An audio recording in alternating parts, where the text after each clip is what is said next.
അപ്പോൾ ഫൈനൽ മത്സരത്തിന്റെ ആവേശത്തിലേക്കാണ് ഫുട്ബോൾ ലോകം ഇനി പോകുന്നത്. അതെ, ആവേശം ഏതായാലും ഇന്നേ തുടങ്ങിയിട്ട്, ഇന്നല്ല, ഈ ലോകകപ്പ് തുടങ്ങി അർജന്റീനയുടെ ഓരോ മത്സരത്തിലും ഉണ്ടായിരുന്നു ആവേശം.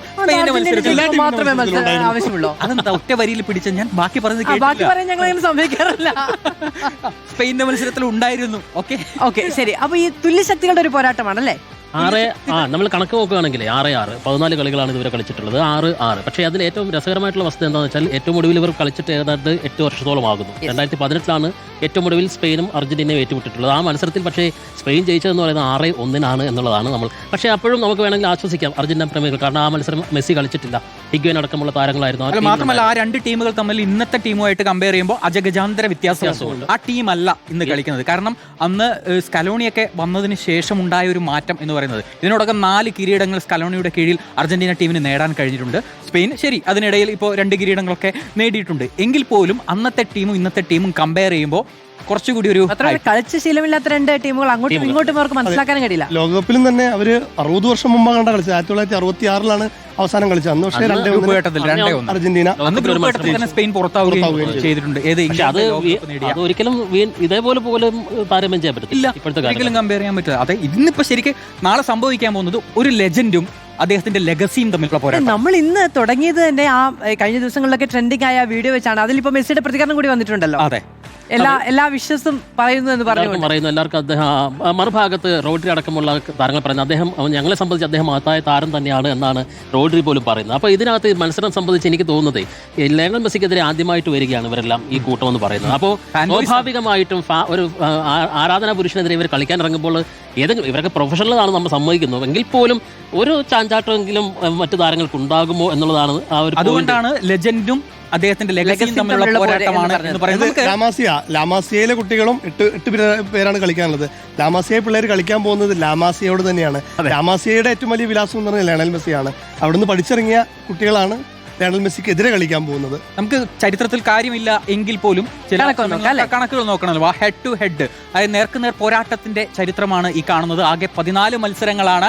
അതിൽ അർജന്റീനയ്ക്ക് 6 വിജയമുണ്ട്, സ്പെയിനിന് 6 വിജയമുണ്ട്, 2 മത്സരം സമനില. അതായത് അർജന്റീന സ്പെയിനോടും സ്പെയിൻ അർജന്റീനയോടും ഇതുവരെ തോറ്റിട്ടില്ല. ഈ കണക്ക് വെച്ച് നോക്കുകയാണെങ്കിൽ പോലും വേൾഡ് കപ്പിന്റെ ആവേശം വളരെ കൃത്യമായി പറയാം അല്ലെ? അങ്ങോട്ടോ ഇങ്ങോട്ടോ കൂട്ടാനോ കുറയ്ക്കാനോ ഇല്ല. അർഹിച്ച 2 ടീമുകൾ ഫൈനലിലേക്ക് വരും. ലോകകപ്പുകളിലേക്ക് വരുമ്പോൾ കഴിഞ്ഞ തവണയൊക്കെ സംഭവിച്ചത് എന്താണെന്ന് വെച്ചാൽ ഒന്നെങ്കിൽ സ്പെയിൻ ആദ്യ റൗണ്ടിൽ പുറത്താകും, അല്ലെങ്കിൽ അർജന്റീന പുറത്താകും. അതുകൊണ്ടാണ് ഇവർ തമ്മിലുള്ള ഒരു കളി ഇതിനു മുമ്പ് ഈ സമീപകാലത്ത് വരാതിരുന്നത്.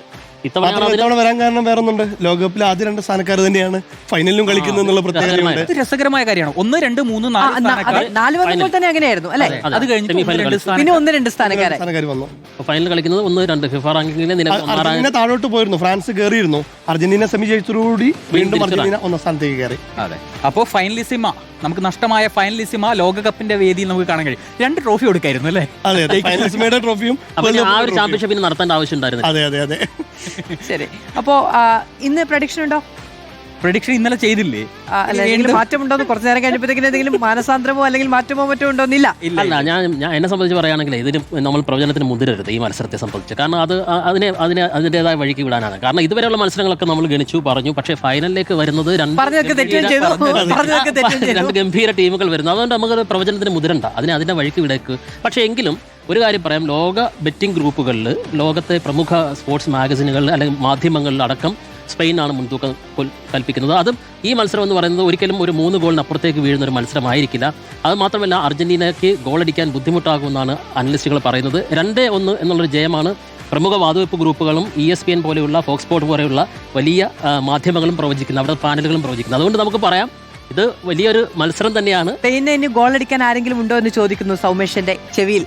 അതെ, അതൊരു ചോദ്യമാണ്. പറയും. അത് കഴിഞ്ഞ ദിവസങ്ങളൊക്കെ പറഞ്ഞ സ്പെയിനാരെ ഗോൾ അടിക്കാനുള്ളതെന്നോ? സ്പെയിൻ അതാണ് ഏറ്റവും വലിയ ഗുണം. സ്പെയിൻ ഒരു നമ്പർ 9 പ്രോപ്പർ സ്ട്രൈക്കറുടെ ആവശ്യമില്ല.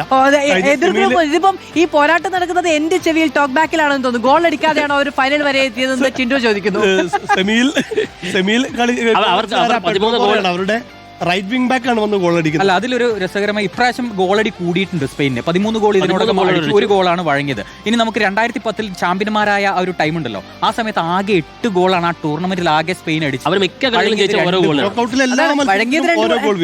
ഇത്തവണ 1 ഗോളേ വഴങ്ങിയിട്ടുള്ളൂ. പ്രതിരോധം കുറച്ച് അതും മണിക്കൂറുകൾക്ക് ശേഷം അല്ലേ?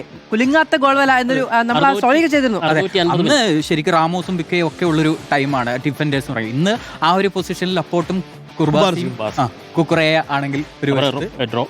യെസ്, അപ്പോ പ്രവചനാതീതമായ മത്സരത്തിന് തന്നെയാണ് ലോകം കാത്തിരിക്കുന്നത്. മണിക്കൂറുകൾ മാത്രമേ ഉള്ളൂ. നാളെ വിപുലമാണ് നമ്മുടെ കവറേജ്. അതുകൂടി പറഞ്ഞു പോവാം.